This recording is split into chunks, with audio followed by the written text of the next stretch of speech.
Good morning, Jolly Cruise family. My name is Jason, and I am the Jolly Cruise Vlogger. And in today's episode of Breaking Waves, we are going to talk about just one cruise story. This one particular cruise story may end up being the cruise story of the century. It may be the one that redefines the cruise industry as a whole. But what I really want to know is, what do you think about this? Now, please just watch the whole episode. Let's talk about it. Let's figure out what you like about it, what I like about it, and let's see if this is really where we, the people that buy the cruises, the people that go on the cruises, if this is where we want the industry to go.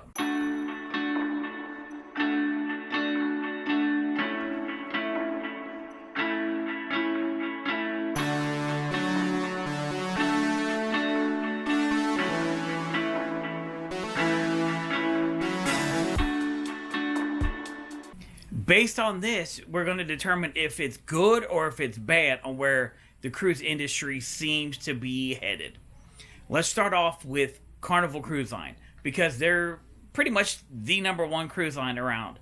Just a few weeks ago, Christine Duffy, who's the president of Carnival Cruise Line, got on the Carnival Celebration in Miami, and she made an announcement. She talked about the naming of the next couple Excel class ships. She also talked about the ACE project, which is going to be the next class of cruise ships, which is going to be bigger than the current Excel class, which is the Mardi Gras, the Celebration, and the Jubilee. Also in that press conference, she talked about the expansion of Celebration Key, the renaming of Half Moon Key to Relax Away Half Moon Cay, and also the renaming of Mahogany Bay to Isla Tropical, or Isla Tropical, whichever way your accent works. Mine doesn't really work all the time. So those three together represent the Paradise Collection by Carnival, which will introduce enhanced experience across the largest collection of exclusive destinations.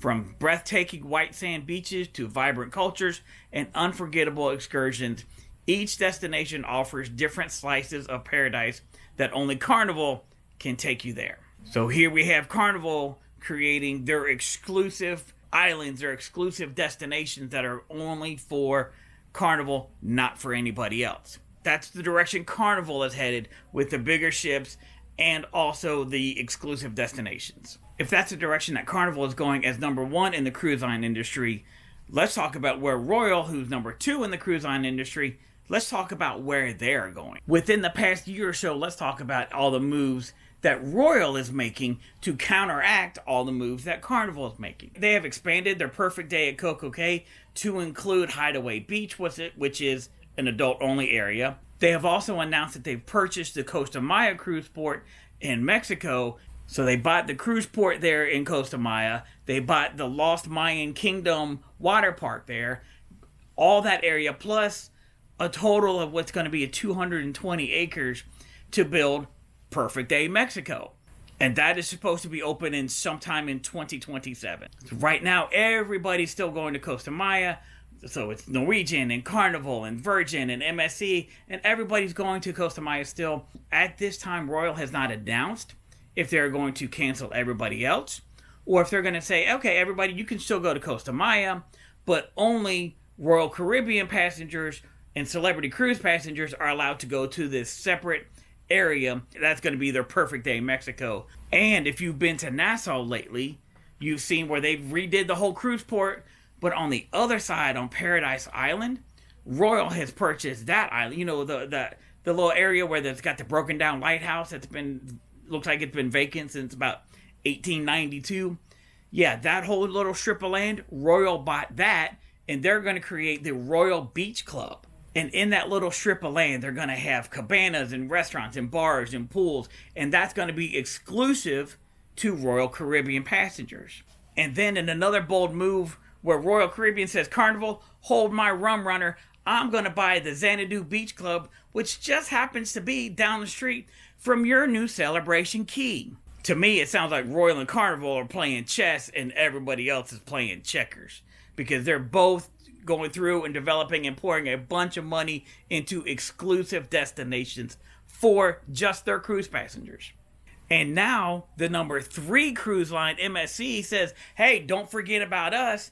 So what they're doing is they're developing what used to be called Little Cay right next to their Ocean Cay Marine Reserve. What they're developing on Little Cay is just in the very early stages. They haven't even got to all the planning side of it yet.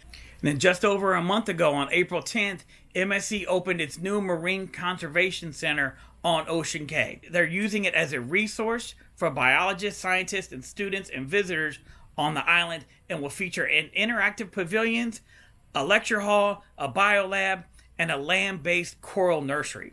So MSC is expanding their own stuff as well. And the expansion of exclusive destinations does not stop with Royal, Carnival, and MSC, because Disney is also doing their part. They're throwing their name in that hat, and they're saying, hey, look at what we did in the last year with Lookout Cay. We're expanding our exclusive destinations. We're also investing in Castaway Cay, which is one of the oldest exclusive destinations. They're adding 30 more bungalows to the Serenity area, which is the 18 and over area.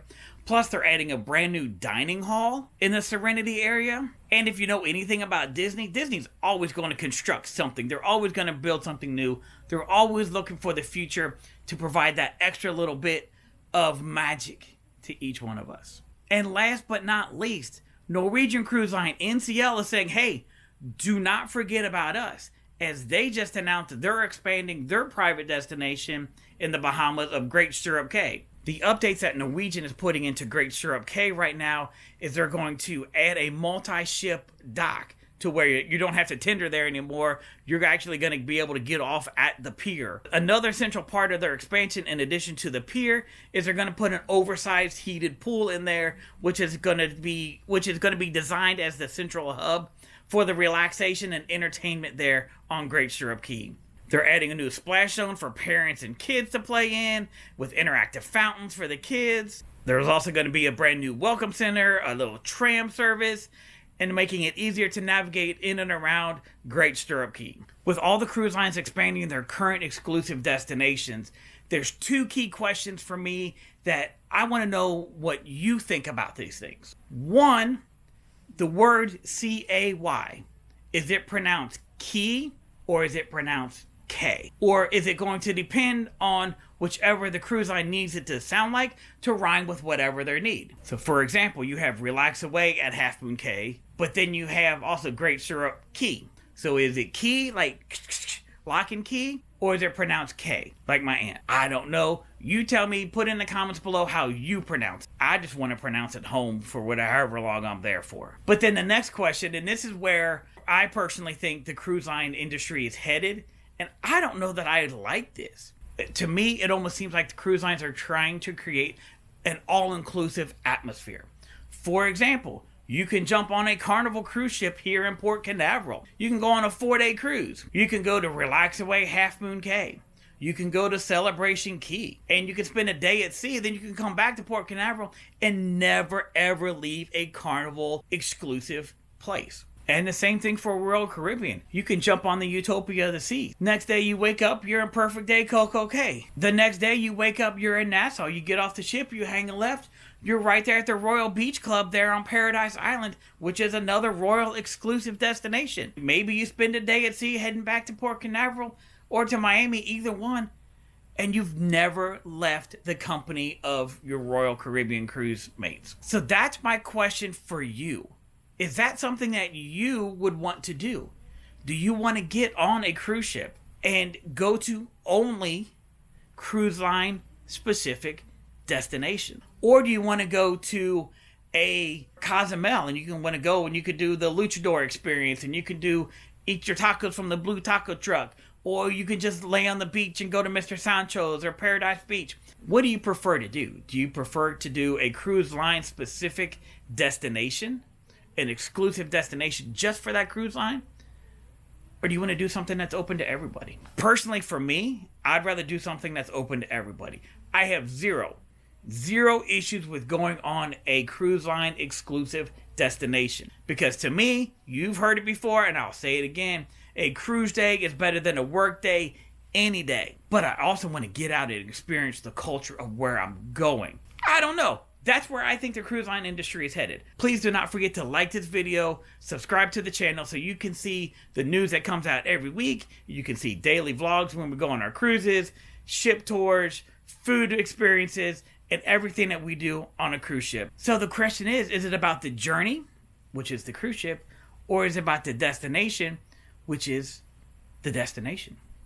Which is more important to you? I like the journey because I like to meet people and I like to talk to people. So the journey is more important to me than the destination. But as long as I'm on a cruise ship, I don't really care. Because in the end, it's merry cruising to all, and to all a good night.